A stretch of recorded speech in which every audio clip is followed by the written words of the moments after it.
रियान,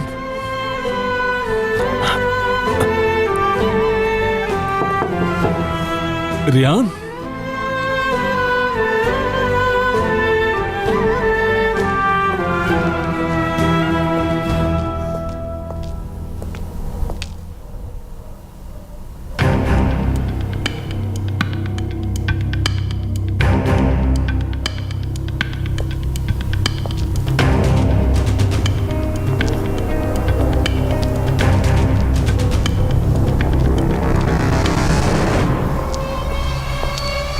जब हम रियान से छुटकारा पा लेंगे तो सब कुछ ठीक हो जाएगा।